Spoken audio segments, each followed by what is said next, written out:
Obviamente son temas pesados en la introducción y uno no quiere dejar afuera a nadie en estas horas, y mucho menos en las conclusiones o las reflexiones que cada uno trae consigo. Nosotros tenemos hoy aquí en Código Urbano a Jorge Nahuel. Jorge es representante de la Confederación Mapuche, Huarquén. Siempre lo tenemos a mano cada vez que necesitamos trabajar cuestiones que tienen que ver con los pueblos originarios, que tienen que ver con el medio ambiente y que tienen que ver con el impacto climático, el cambio climático en el mundo es algo que está teniendo cuidado a partir de la irrupción de una pequeñita de 14 años. Aquí nosotros seguimos jugando a ver quién tiene la razón, pero no es una cuestión de razones, es una cuestión de compromiso más que de razones. Por eso estamos con Jorge hoy y también estamos con Mariano Rivara. Mariano es ingeniero, es entendido en el tema ambiental y también está siempre a mano cada vez que nosotros necesitamos una opinión y también desasnarnos, porque nosotros vamos aprendiendo junto a todos ellos. ¿Cómo están? Jorge, Mariano, bienvenidos. Buenas noches. Gracias, Alejandro. Y bueno que me haya invitado para, sin un conflicto de por medio, sino alguna denuncia de por medio, ¿no?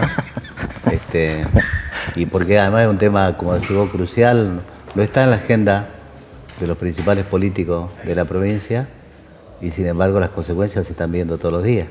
Así quiere decir que ahí hay un divorcio entre lo que es la agenda política y lo que es la realidad de una contaminación creciente que está ocurriendo alrededor de una provincia que está totalmente ligada a la industria petrolera. Nosotros en distintos momentos hemos hablado, Jorge, y también con vos, Mariano. Y yo, ¿por qué decidimos la invitación y compartir este espacio con ustedes? Porque entiendo que hay algo que coincide en el diagnóstico de ustedes, que no se hace lo que se tiene que hacer, o se está haciendo en un porcentaje mucho menor de lo que realmente se debería hacer, ¿no, Mariano? Yo creo que la discusión de qué hacer es un poco, me atrevería a decir falsa, sin duda es inconducente. Todo el mundo sabe lo que hay que hacer. Lo que hay que hacer es cuidar el ambiente porque es nuestra casa y es lo que tenemos.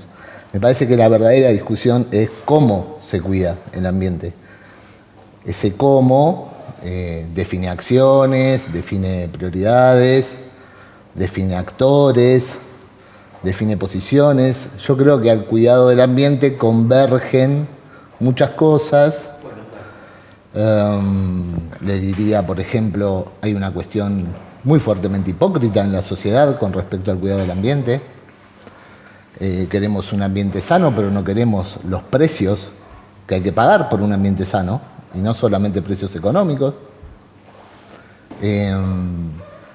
Hay hipocresía en algunos actores sociales, sin duda, que se benefician con cuestiones de degradación ambiental y al mismo tiempo se oponen a ciertas actividades.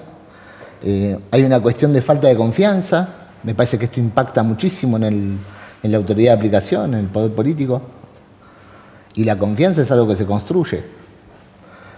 Los que trabajamos, yo trabajo en un laboratorio, y por ejemplo los que trabajamos en un laboratorio sabemos que construir confianza es un trabajo que se hace día a día, al que le dedicamos un montón de esfuerzo, mucho trabajo, mucha plata, en operaciones, en controles. ¿Para qué? Para que cuando uno da un resultado, ese resultado sea aceptado más allá del deseo y la expectativa del cliente. Es un fenómeno muy fácil, digamos, de verificar en un laboratorio o en cualquier centro, digamos, que genera información, que cuando la información se opone a lo que el cliente, a la expectativa que tiene el cliente, al deseo, a su conveniencia, siempre hay un cuestionamiento. Y uno construye confianza obteniendo resultados precisos y exactos y con contundencia en el tiempo, y tratando de cometer la más pequeña cantidad de errores posible, reconociéndolo, reparándolo, con políticas de calidad, con políticas de puertas abiertas. Entonces, si nosotros logramos eso, Lo que vamos a terminar logrando, llevándolo a una cosa más macro, en el nivel ambiental, si nosotros logramos la participación ciudadana, nosotros logramos sentar a todos los actores a la mesa, nosotros logramos desarraigar esta discusión del qué y volcar el cómo a la mesa, y logramos acuerdos, y todo el mundo los cumple, entonces vamos a poder avanzar. Porque si no, lo que nos pasa es que nos quedamos en cuestiones que muchas veces son grandilocuentes, pero son inconducentes. Un ejemplo muy antiguo, año 99, 2000, crisis de los aceites con policlorovifenilos en los transformadores. Una legislatura de una provincia de este país sacó una normativa diciendo que en 72 horas había que recambiar el parque de transformadores de una provincia. Eso es inviable. Entonces son cosas que se hacen para la tribuna. Claro. Son medidas tribuneras que no aportan nada. O sea, los transformadores siguen iguales, nadie cambió nada.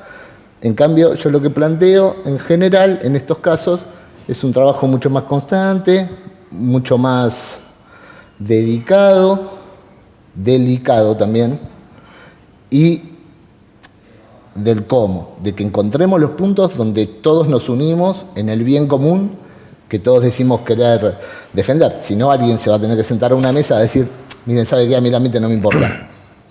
En cuyo caso, bueno, ya está, la discusión está cerrada. Mariano, ¿cuánto hace que vos estás en este tema?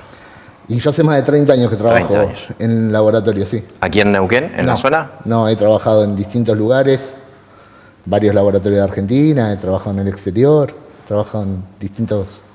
Acá hace casi 4 años que estoy. Uh-huh. Bien. ¿Y el diagnóstico que vos tenés de aquí de la región? ¿En qué sentido? Es muy amplio. En el sentido de la conciencia con respecto al medio ambiente. ¿Hay conciencia? ¿Notás que hay conciencia? Sí, sí, ¿cómo que no? Sí. En todos los estratos de la sociedad, sí. Sí. Y para los que no creen, yo puedo asegurar que hay un montón de gente que está trabajando mucho y muy bien, en todos los ámbitos. Bien. Yo creo que la cuestión ambiental requiere profesionalización, requiere trabajo, requiere acuerdos, requiere todo eso para tener algo que sea conducente. Requiere que sepamos que hay precios que hay que pagar. Jorge,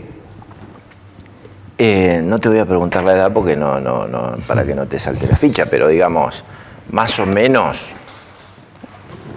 40 años por lo menos que estás en todo esto, ¿no? Tal cual. ¿Eh? Sí, sí.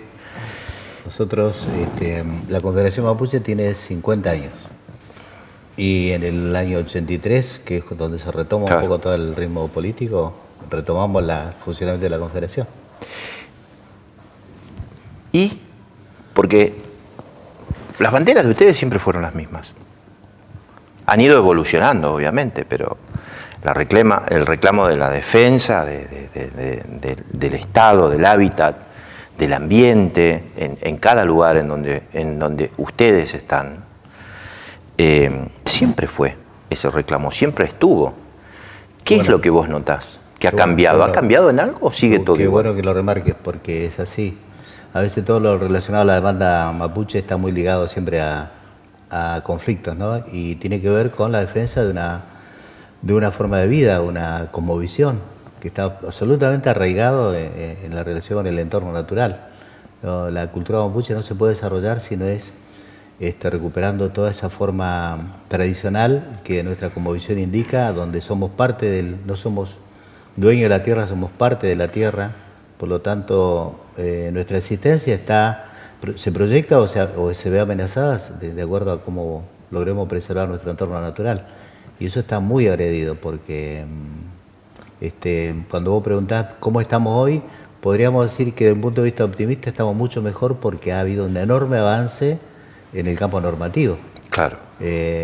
Nosotros tenemos una plataforma de derecho impresionante a nivel de incluso de otras regiones de América. Incluso el mundo de la conservación ha avanzado mucho en la normativa y ha reconocido el rol que tienen los pueblos indígenas a la hora de generar políticas de conservación o de preservación de la biodiversidad. Entonces, en ese sentido estamos tranquilos, nos sentimos fuertes, nos sentimos reconocidos. Ahora hay un gran divorcio, como te decía, después en lo que es la política concreta y específica que se marca. Vos sabés bien que nosotros tenemos oportunidad de participar en algunas tribunas internacionales donde estamos debatiendo estos temas. Y el campo internacional va 10 años adelante de lo que es la conciencia, de tener claro por dónde pasan los caminos para lograr resolver los conflictos ligados al ambiente. Después llegás a nivel local, a los territorios, y ahí comienza la puja por los enormes intereses que hay alrededor del tema. Claro. Es decir, no solo una cuestión de conciencia y de normativa, sino también de intereses que están fuertemente instalados allí y que a veces impiden o condicionan las decisiones políticas de los gobernantes de turno. Entonces tenemos un gobierno que quizás es consciente de eso, porque además hay normativas ambientales que le obligan a ellos a generar un control, a generar una fiscalización, a estar cerca de todo lo que puede llegar a ser afectación al ambiente, pero después los condicionamientos de esos grupos económicos son muy fuertes. Por hablar, vos sabés bien que nosotros tenemos dos escenarios fundamentales donde estamos trabajando. Por un lado, toda la región de la explotación petrolera y por otro lado, toda la región de las áreas protegidas, porque consideramos que ahí está la gran reserva que hay que proteger y hay que defender, de toda una voracidad inmobiliaria, de toda una voracidad ahí, de negocios que hay alrededor de la biodiversidad. En esos dos escenarios sentimos que tenemos un gran respaldo en todo lo normativo, pero tenemos enormes confrontaciones con los grupos de interés que están allí sin importarle el impacto que van a generar o las consecuencias que van a generar. Y muchas veces prefieren pagar una multa, ser sancionados, a invertir, a generar, a colocar tecnología que evite impacto, que evite todos los daños que generan sobre la biodiversidad. Entonces, cuando tenemos un Estado permisivo que prefiere aplicarle una multa irrisoria en la mayoría de los casos, y no exigirle inversión y tecnología para que se eviten los daños, se nos pone todo pata para arriba y se hace difícil así la defensa, ¿no? Entonces ahí viene el conflicto, ahí viene la denuncia, ahí vienen los tribunales, lo que vos sabés que ocurre acá frecuentemente. Hoy la política petrolera y la ambiental, digamos, ¿no? ¿Tiene mayor incidencia el gobierno privado, digamos, el de las empresas, que el del Estado? Vos sabés que sí. Vos sabés que hoy las empresas hasta una década atrás, la empresa decía: yo recibo la concesión del Estado, del gobierno, por lo tanto ustedes váyanse a quejar al Estado. Yo lo que hago es cumplir acá con mi objetivo, con mi naturaleza, que es explotar en el mayor tiempo posible, lograr ganancias lo más. En cambio, hoy las empresas ya no pueden utilizar ese argumento. Hoy las empresas están en un escenario internacional donde también están asumiendo compromisos y códigos de principios que ellos ratifican y firman, y por lo tanto también son corresponsables de todas las consecuencias que puedan generar en los territorios que van a explotar. Por lo tanto, ya no es una responsabilidad solo del Estado, son ambos responsables de que hay un marco normativo, de que hay acá una política de prevención, de evitar impacto y daños irreversibles que ellos tienen que cumplir.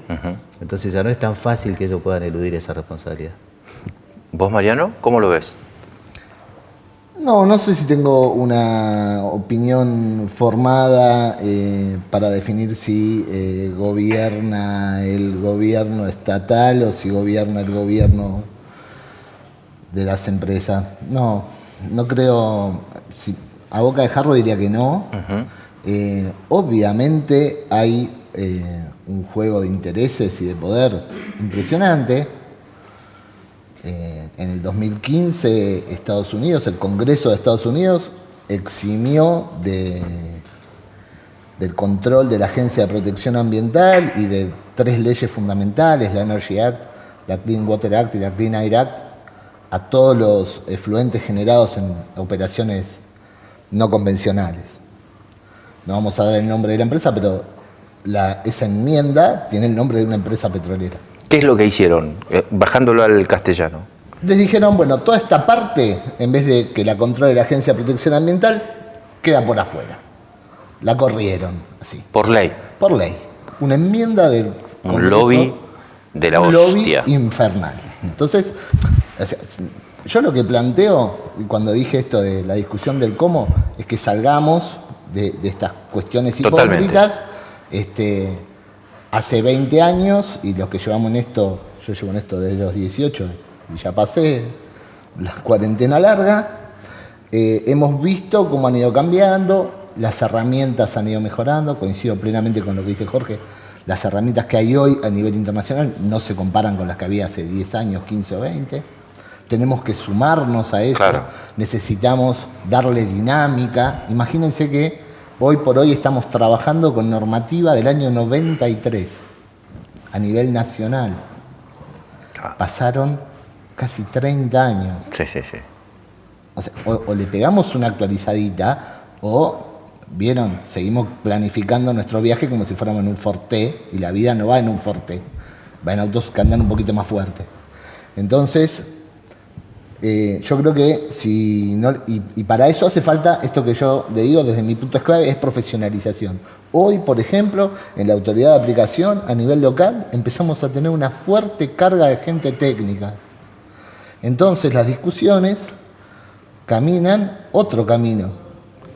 Yo no soy un tecnócrata, yo no me voy a poner en una posición de imparcialidad, desinteresada, para nada.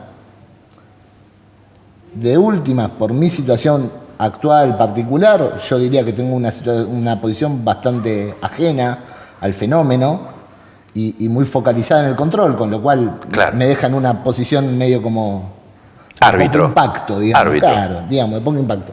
Pero coexistimos con cuestiones muy complejas, de mucha presión. Por ejemplo. Y qué sé yo, ha habido operaciones en las que uno sabe positivamente que las cosas están mal hechas y eso se utilizó con fines que definen cuestiones ambientales. Entonces, las cosas no pueden estar, o sea, las cosas están bien o están mal en función de evaluación de datos. Yo hoy me dedico a los datos, no hago la evaluación de los datos. La evaluación de los datos queda en manos de gente que tiene otros intereses. Claro. Ahora, lo que yo digo es, si uno tiene un incidente, ¿sí?, y tiene una serie de víctimas, mi posición hoy es contar cuántas víctimas hay y dar el dato tan preciso como sea posible. Otra gente después discutirá de quién es la responsabilidad, por qué, cuáles son las implicancias. Ahora, si empezamos toda esa movida arriba de datos que no son reales, está mal, desde ya, desde el arranque. Y por otro lado, en el juego de intereses no es lo mismo si hay 3 víctimas de una tragedia o 3.000. Tiene otra escala. Sí. Bien. Si ese número de víctimas no está bien puesto, desde mi punto de vista no tenemos nada para discutir y se abren las puertas a todos estos manejos que son complejos, que esconden otros intereses. Digamos, si se han hecho cosas horribles en este mundo en nombre de la paz y la libertad, también se han hecho cosas horribles en este mundo Claro. en nombre del ambiente.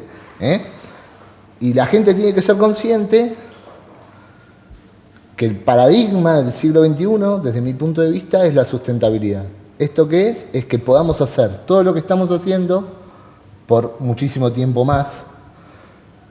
Eso nos obliga a cuidar, porque yo tengo una infausta noticia que le doy a mis alumnos cuando doy clases de la parte ambiental, y es que no hay cuevas para 7.000 millones de personas. O sea que si Claro. queremos volver a la edad de cavernas, muchachos, no hay cuevas para todos, y va a haber que hacer una lista y no va a ser lindo estar afuera de la lista.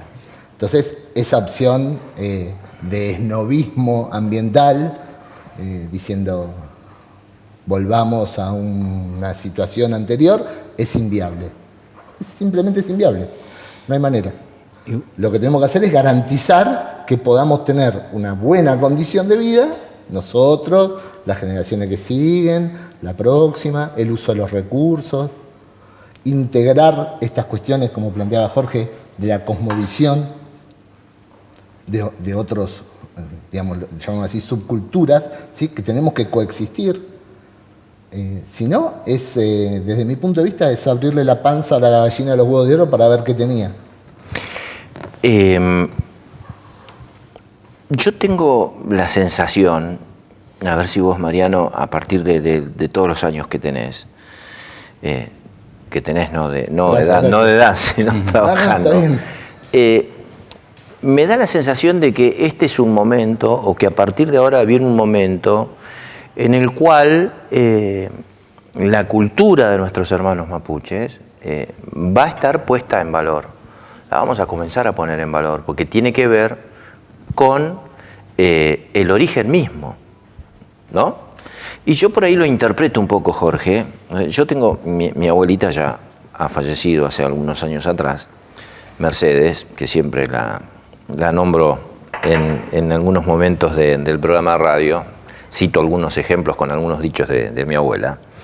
Mi abuela es de sangre mapuche. Entonces yo crecí con esa cultura, o con parte de esa cultura. ¿Vos sentís lo mismo, Jorge, de que viene una nueva etapa? Porque antes, por ejemplo, ¿qué se decía? Y no te pido que no te ofendas, simplemente era lo que se decía. Jorge Nahuel está en Ginebra. Sí. Mira, Nahuel está en Ginebra de joda, se fue una semana, anda por allá.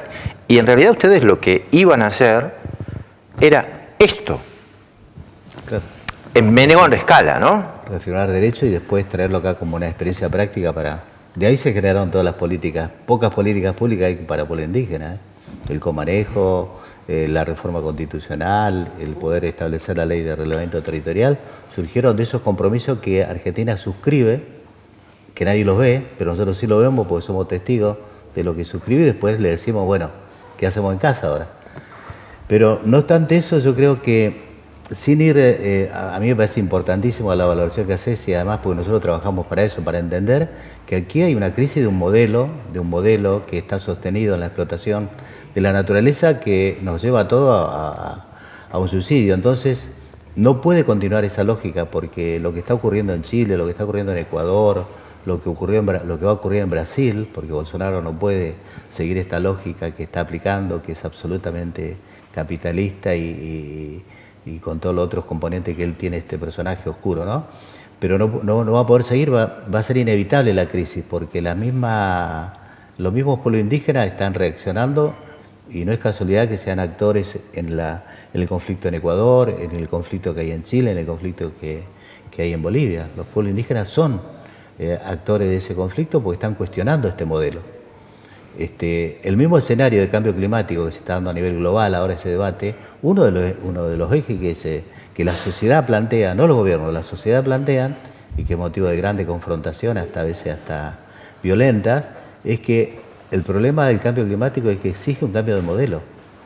Y sin embargo, Neuquén, hoy uno ve en la propaganda cotidiana y diaria que hace una exaltación de este modelo. Uh-huh. Entonces no hay conciencia todavía hacia dónde vamos caminando.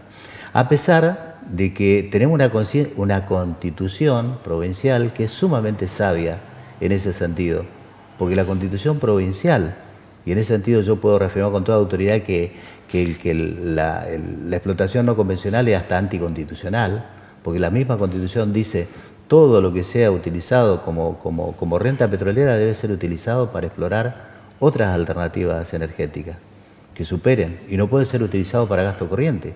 Y sin embargo hoy el gobierno lo ve como la garantía para una próxima elección, para una reelección, y no piensa en absoluto en invertir en el futuro o en tomar conciencia lo que implica una industria tan nociva como esta, que ha sido prohibida en muchos estados, que actualmente fue prohibido en Gran Bretaña, que es como el padre del capitalismo, y sin embargo no se toma conciencia y acá se sigue caminando y se sigue promoviendo y se sigue vendiendo una isla de la fantasía que todos sabemos a dónde va a terminar. Ahora, más grave aún, porque digamos, el gobierno nacional, este gobierno nacional saliente como el que viene, ven a Vaca Muerta como el faro del despegue económico del país. O sea, es mucho peor. Sigue siendo sostenida en el extractivismo. Por lo tanto, nosotros renovamos nuestra esperanza y un nuevo gobierno, pero estamos sumamente preocupados por lo que se viene, porque el discurso es ese. La única matriz económica que piensan consolidar es la del extractivismo. van a poner controles, van a poner límites, va a ser una transición hacia otra etapa de búsqueda de energía alternativa. Eso no se escucha en los discursos políticos y la sociedad no lo exige. Más allá de que Neuquén es muy particular, ¿no?, a nivel nacional. Sí, sí. Vos sabés bien que la sociedad neuquina tiene una capacidad de movilización y una conciencia política que siempre sobresale a nivel país. Y acá en Neuquén se está conformando una mesa ciudadana por Vaca Muerta que está apuntando a cuestionar esto. Vos sabés bien que la ciudadanía lo que menos somos partícipes o somos los protagonistas menores dentro del desarrollo de Vaca Muerta. Vaca Muerta es un reducto, una mesa muy pequeña donde está la empresa, el gobierno y el sindicato, y entre ellos desarrollan lo que va a ser para nosotros un futuro venturoso. ¿Quiénes son los que están? La sociedad no es parte de eso y la sociedad se moviliza para ver cómo es posible sentarnos, analizar y exigirle al gobierno de que reflexione y que de alguna manera pare esta maquinaria que nos está llevando por mal camino. Jorge, ¿quiénes están en esta coordinación en el armado? En esa mesa ciudadana hay gente de la academia, hay gente de la iglesia, hay gente de la sociedad civil, organizaciones indígenas, migrantes, muchos profesionales individuales que están aportando también su mirada y por supuesto ONG ambientalistas que están preocupados y tienen mucha información y conocimiento sobre el tema. Eso te genera mucha expectativa, ¿viste? Porque quiere decir entonces que Neuquén no se deja arrastrar por toda esa fuente de la felicidad que te venden por los medios y está buscando tomar el toro por las astas y decir, bueno, acá además de que nos deja una renta, esta actividad nos está dejando un pasivo y una amenaza, un pasivo ambiental y una amenaza para el futuro próximo muy, muy preocupante. Vamos a ir a una pausa y nos vamos a meter en este segundo capítulo de Código Urbano que tiene que ver con las consecuencias. Vamos a ver si podemos al menos tener una idea de cuál es realmente el impacto de la industria petrolera en el medio ambiente en este momento y a futuro, si no se toman las medidas del caso, tal como nos está comentando Mariano y como nos viene también contando Jorge. Vamos a una pausa y volvemos.